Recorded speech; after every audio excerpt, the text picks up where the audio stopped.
Mr. Chadha.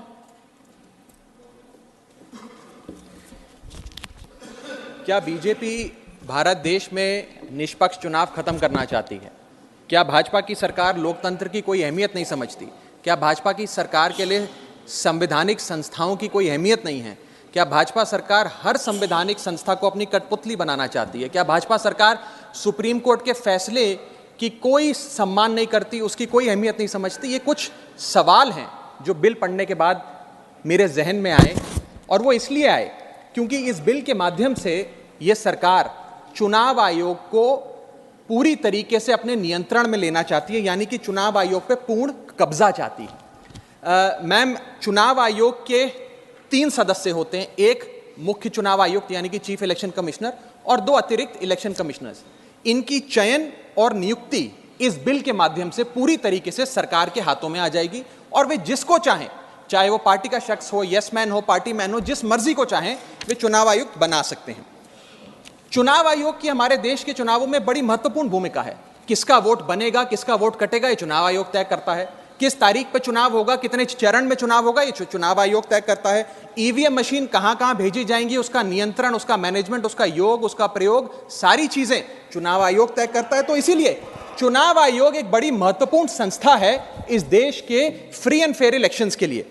Ma'am, I will mince no words. This bill is going to destroy one of the few remaining independent institutions in India, that is the Election Commission, and thereby dislodge free and fair elections from India. ये bill 3 व्यक्ति या संस्था का अपमान है। पहला अपमान है सुप्रीम कोर्ट का। क्यों? क्योंकि सुप्रीम कोर्ट ने इसी साल मार्च 2 को 2 मार्च 2023 को 5 जजों की संवैधानिक पीठ ने सर्वसम्मति से एक फैसला दिया, और वो फैसला ये था कि सरकारी हस्तक्षेप, सरकार का कोई भी दखल चुनाव आयोग की नियुक्ति में नहीं होना चाहिए। यह खत्म करने के लिए हम एक समिति का गठन करते हैं। उस समिति के गठन से मुख्य न्यायाधीश को हटाकर एक कैबिनेट मंत्री को डालकर उसका संतुलन बिगाड़ने का काम और सुप्रीम कोर्ट के फैसले को पलटने का काम इस सरकार ने किया, ताकि एक ऐसी व्यवस्था बन जाए जिसमें जो शख्स ये चाहे वही चीफ इलेक्शन कमिश्नर बनेगा। यह इंसल्ट सुप्रीम कोर्ट की इसलिए है क्योंकि इसी साल के दिए गए संवैधानिक पीठ के सर्वसम्मति के 2 फैसलों को इस सरकार ने सदन के भीतर बिल लाकर बदल दिया। पहला था दिल्ली सेवा बिल, जो 8 दिन के भीतर ऑर्डिनेंस लाकर और फिर सदन के भीतर बिल लाकर बदला गया, और एक ये बिल जो 2 मार्च 2023 के सुप्रीम कोर्ट के फैसले को पलटता है और उस फैसले को पूरी तरीके से रिवर्स करने का काम करता है। मैं आपको यह बताना चाहूंगा कि यह सरकार इस बिल के माध्यम से एक प्रकार से सुप्रीम कोर्ट को खुली चुनौती दे रही है कि आपको जो फैसला देना है दीजिए, अगर हमें पसंद नहीं आएगा हम बिल लाकर उस फैसले को पलट देंगे। दूसरा इंसल्ट या अपमान इस बिल के माध्यम से चीफ जस्टिस ऑफ इंडिया का है। सुप्रीम कोर्ट का फैसला कहता है कि चयन समिति के 3 सदस्य होंगे, माननीय प्रधानमंत्री जी, माननीय नेता प्रतिपक्ष यानी कि लीडर ऑफ ऑपोजिशन, और 3rd chief justice of India. इन 3 मेंबरी समिति में से इस बिल के माध्यम से सरकार ने चीफ जस्टिस ऑफ इंडिया को हटा दिया और एक कैबिनेट मंत्री को उनकी जगह बिठा दिया। चीफ जस्टिस ऑफ इंडिया से इतना परहेज कि साफ तौर पे उन्हें इस समिति से हटाने के लिए इस बिल को लाया गया। मैं सरकार को याद कराना चाहूंगा कि समय समय पर इलेक्टोरल रिफॉर्म्स के लिए इस देश में कमेटियां बनी, और अधिकांश कमेटियों ने यह फैसला दिया, यह रिपोर्ट दी, यह सजेशन दिया कि समिति के भीतर चीफ जस्टिस ऑफ इंडिया यानी कि इस देश की न्यायमूर्ति को जरूर होना चाहिए। चाहे वो तारकुंडे कमेटी हो, दिनेश गोस्वामी कमेटी हो, वोरा कमेटी हो, इंद्रजीत गुप्ता कमेटी हो, जीवन रेड्डी कमेटी हो, या फिर इसी सरकार की लॉ कमीशन की रिपोर्ट हो। तीसरी इंसल्ट इस बिल के माध्यम से भाजपा सरकार एक ऐसे शख्स की कर रही है जो व्यक्ति भाजपा का संस्थापक थे, जो व्यक्ति आज भी भाजपा के मार्गदर्शक हैं, जो व्यक्ति भाजपा के भीष्म पितामह के नाम से जाने जाते हैं, वो व्यक्ति जो भारत देश के पूर्व प्रधानमंत्री रहे, यानी कि लालकृष्ण आडवाणी जी, पूर्व उप प्रधानमंत्री रहे। मैम, 2 जून 2012 को, और मैं राज्यसभा के पटल पे इस लेटर को रखूंगा, 2 जून 2012 को माननीय लालकृष्ण आडवाणी जी ने उस समय के प्रधानमंत्री डॉक्टर मनमोहन सिंह को पत्र लिखकर कहा कि चुनाव आयोग की जो भूमिका है चुनावों में बड़ी महत्वपूर्ण है, उसकी नियुक्ति पर एक बहुत बड़ा संदेह, प्रश्न चिन्ह लगा हुआ है, और उसकी नियुक्ति सरकार के हाथ में नहीं होनी चाहिए। और वो लिखते हैं, the present system whereby members to the election commission are appointed solely on the advice of the prime minister does not evoke confidence in the people. keeping these important decisions as the exclusive preserve of the ruling party renders the entire selection process vulnerable and open to manipulation and partisanship.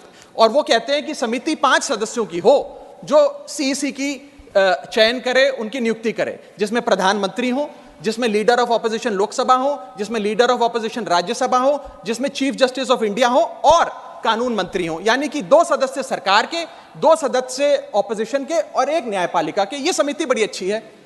यानी कि अडवाणी जी भी chief election commissioner की स्वतंत्रता के लिए, चुनाव आयोग की स्वतंत्रता के लिए लड़ते रहे, लेकिन इन लोगों ने अडवाणी जी को भी उनके हक की, उनके अधिकार की बात नहीं दी। आज मैं सदन में दूसरी बार लालकृष्ण अडवाणी जी के हक की, उनके अधिकार की बात मांगने के लिए खड़ा हुआ हूं। पहला जब उन्होंने दिल्ली सेवा बिल पर कहा था दिल्ली को पूर्ण राज्य का दर्जा दिया जाए, और आज जब उन्होंने कहा कि चीफ इलेक्शन कमिश्नर की नियुक्ति स्वतंत्रता से हो, निष्पक्ष तरीके से हो।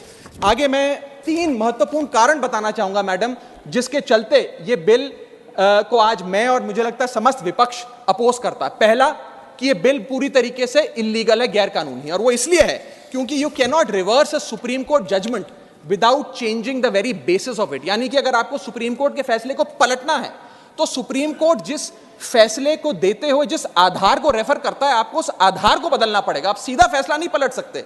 लेकिन इन लोगों ने सुप्रीम कोर्ट के फैसले की मूलभूत भावना को इस बिल के माध्यम से चोट पहुंचाने की कोशिश करी है और निष्पक्षता को चुनाव आयोग की भंग किया है।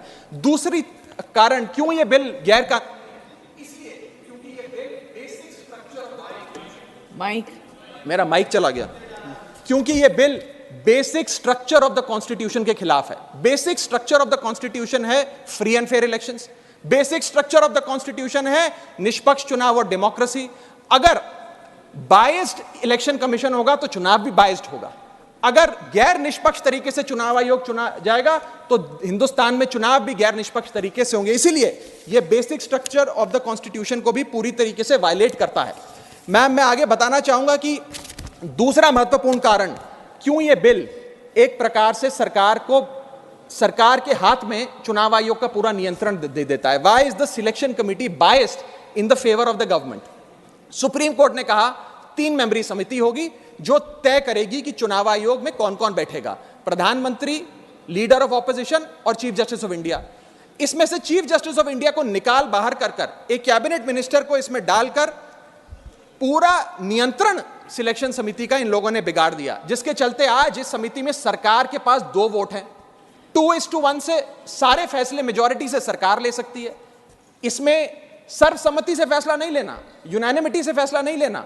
सरकार चाहे तो 2:1 से कोई भी फैसला ले सकती है। यानी कि सारा नियंत्रण, कौन मुख्य चुनाव आयुक्त होंगे, कौन चुनाव आयुक्त होंगे, ये सरकार के हाथ में आ जाता है। और ये एक ऐसी व्यवस्था बनाता है कि एक पार्टी मैन, एक यस मैन चुनाव आयुक्त बन सकता है। वो दिन भी दूर नहीं कि चाहे भाजपा अगर कल तो संबित पात्रा को चीफ इलेक्शन कमिश्नर बना सकती है मैडम, और 2:1 के रेशियो से संबित पात्रा देश के चीफ इलेक्शन कमिश्नर बन सकते हैं। आप सोचिए कि ये कितना खतरनाक होगा अगर वो चीफ इलेक्शन कमिश्नर बन गए। मैं आगे चलता हूं। Para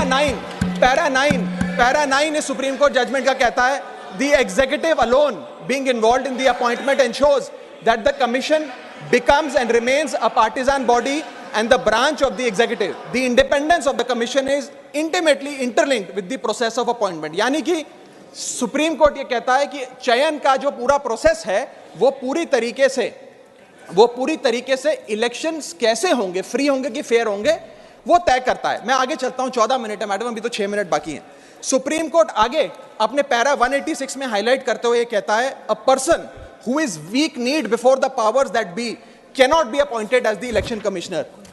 A person who is in a state of obligation or feels indebted to the person who has appointed him fails the nation and can have no place in the conduct of elections, forming the very foundation of our democracy. An independent person cannot be biased. It is important that the appointment must be overshadowed even by a perception that a yes man will decide the fate of the democracy and all its promises. यानी कि केवल निष्पक्ष चयन ही होना जरूरी नहीं है, निष्पक्ष चयन जनता को नजर आना भी जरूरी है। It must not only be done, it must be seen to be done. ये सुप्रीम कोर्ट बात कहता है। मैं आगे चलता हूं। तीसरा कारण कि क्यों हम इस बिल को अपोज कर रहे हैं वो है कि ये जो प्रपोज्ड सिलेक्शन कमिटी है इसमें कोई चेक्स एंड बैलेंसेस नहीं है। चेक्स एंड बैलेंसेस इसलिए नहीं है क्योंकि सारे फैसले तो सरकार के पक्ष में होंगे, 2 मंत्री सरकार के उसमें बैठे हैं, एलओपी को मात्र फॉर्मेलिटी के लिए इसमें बिठाया गया है, तो एक प्रकार का फिक्स्ड मैच इसमें नजर आता है। अब आप ही सोचिए, 3 मेंबरी समिति है जिसमें माननीय प्रधानमंत्री जी हैं, मान लेते हैं हमारे सदन के लीडर ऑफ ऑपोजिशन मल्लिकार्जुन खड़गे जी उसके सदस्य हैं, और 3rd मेंबर अर्जुन मेघवाल जी कानून मंत्री यहां बैठे हैं वो हैं। अब इनकी बैठक चल रही है, इसमें माननीय प्रधानमंत्री जी कहते हैं कि मैं रमेश नाम के शख्स को चीफ इलेक्शन कमिश्नर बनाना चाहता हूं। खड़गे साहब कहते हैं कि मैं रमेश को नहीं सुरेश को चीफ इलेक्शन कमिश्नर बनाना चाहता हूं। क्या अर्जुन मेघवाल जी जो इसी सरकार के कानून मंत्री हैं वो प्रधानमंत्री जी को ये कह सकते हैं कि नहीं नहीं नहीं प्रधानमंत्री जी रमेश ठीक नहीं है, खड़गे साहब ने जिसको नॉमिनेट किया है सुरेश, मैं भी उसी के हक में वोट देता हूं, उसका चयन हो, वो चीफ इलेक्शन कमिश्नर बने? ये तो हो ही नहीं सकता। तो जो सरकार चाहेगी वही होगा। तो एक प्रकार से निष्पक्षता और स्वतंत्रता चीफ इलेक्शन कमिश्नर की खत्म करने का काम ये करती है। हमने एक बचपन में एक मुहावरा सुना था, जिसकी लाठी उसकी भैंस। तो ये पूरी तरीके से इस बिल में सिद्ध होता है कि लाठी भी इनकी, तो फिर इस कानून के माध्यम से भैंस भी इनकी। मैं आपको एक और उदाहरण के माध्यम से समझाता हूं। मान लीजिए भारत और ऑस्ट्रेलिया का क्रिकेट मैच हो रहा है, उस क्रिकेट मैच में अंपायर कौन होगा वो एक 3 मेंबर की समिति तय करेगी जो मैच कराएगी। वो 3 मेंबर की समिति में एक ऑस्ट्रेलिया के कैप्टन पैट कमिंग्स होंगे, दूसरे ऑस्ट्रेलिया के प्रसिद्ध प्लेयर डेविड वार्नर होंगे, और 3rd भारत के कप्तान रोहित शर्मा होंगे। अब ये 3 मेंबरी समिति अगर किसी अंपायर को चुनेगी तो वो अंपायर तो हमेशा ही ऑस्ट्रेलिया के साथ होगा, क्योंकि 2-1 की बहुमत ऑस्ट्रेलिया के साथ है। तो क्या निष्पक्ष मैच हो सकता है? क्या इंडिया इंडिपेंडेंट मैच खेल सकती है? ऐसा ही कुछ इस चुनाव आयोग के गठन से, इस बिल के आने के बाद इस देश में होने जा रहा है। मैं आगे चलता हूं मैडम, मुझे बोलने दीजिए। इसका माध्यम, मैडम मुझे बोलने दीजिए, मुझे डिस्टर्ब ना करें। यह बिल 3 की टेस्ट पे फेल होता है, the test of independence, the test of neutrality and the test of constitutionality. यह हमारा कॉन्स्टिट्यूशनल इंपेरेटिव है कि देश में चुनाव आयोग निष्पक्ष हो, ताकि चुनाव निष्पक्ष हो। अगर चुनाव आयोग निष्पक्ष नहीं होगा तो चुनाव निष्पक्ष नहीं होंगे और लोगों की आस्था इस लोकतंत्र से डगमगा जाएगी। मैं सरकार को कहना चाहता हूं, अगर सरकार सुप्रीम कोर्ट के इस फैसले को पलटना चाहती है, अगर सरकार चीफ जस्टिस ऑफ इंडिया को इस समिति से हटाने के लिए इतनी बेकरार है, तो मैं आज सुझाव लाया हूं कानून मंत्री जी। 3 सुझाव मेरे, इनमें से अगर आप कोई सुझाव स्वीकार कर लें तो मुझे लगता है सारा हाउस एक आवाज में आपके इस बिल का समर्थन करेगा। पहला सुझाव यह है, ये 3 ऑप्शन लाया हूं आपके लिए। पहला ऑप्शन यह है कि चुनाव आयोग का गठन, कौन चीफ इलेक्शन कमिश्नर होगा और कौन इलेक्शन कमिश्नर्स होंगे, इसका गठन 2 मेंबरी समिति करे, जिसमें 2 लोग हों, प्रधानमंत्री और लीडर ऑफ ऑपोजिशन, ये विपक्ष के नेता। ये 2 मेंबर्स सर्वसम्मति से फैसला ले, यूनानिमिटी से, क्योंकि 2 लोगों में मेजॉरिटी तो हो नहीं सकती। तो 2 लोग सर्वसम्मति से फैसला ले, जो भी नाम तय करेंगे हम सब मान जाएंगे। ये ऑप्शन 1।